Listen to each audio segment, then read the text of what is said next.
suis prêt à parier que 50% des personnes qui regardent cette vidéo possèdent un casque comme ça dans leur garage.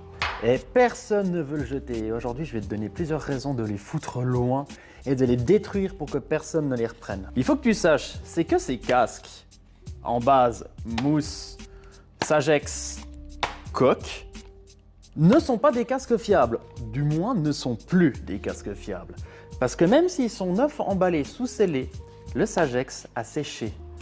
Et un casque qui est sec, lorsque tu le prends, tu peux faire ça. Voilà. Je viens de me défoncer les mains, mais imagine la pression que j'ai exercée. J'ai pas une force monstrueuse non plus, mais imagine que c'est ta tête là-dedans, sur la route. Un casque, théoriquement, lorsque tu chutes, est censé te protéger 3 fois. Parce que lorsque tu te fais par exemple couper la route, que tu gicles, tu tapes une fois la tête, tu te retournes, tu retapes la tête. Imagine que ton casque, il fait la même chose que celui que j'ai explosé. Ben, en fait, ton casque, il ne te sert plus à rien. C'est pour ça qu'il faut impérativement jeter des vieux casques comme ça, et encore plus quand ils ont la mousse qui ne tient pas dans la coque.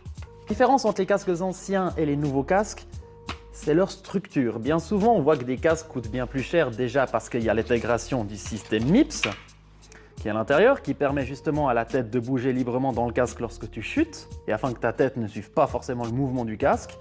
Et aussi, souvent les casques coûtent plus cher parce qu'à l'intérieur du Sagex, il y a une trame.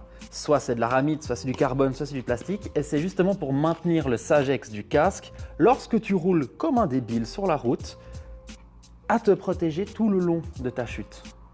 Et pour éviter que le casque il n'explose en un seul choc. Il faut aussi bien faire attention lorsque tu achètes un casque que ton casque soit normé CE. C'est une norme européenne pour protéger les consommateurs. C'est-à-dire que les gens qui construisent ces casques ne peuvent pas faire n'importe quoi.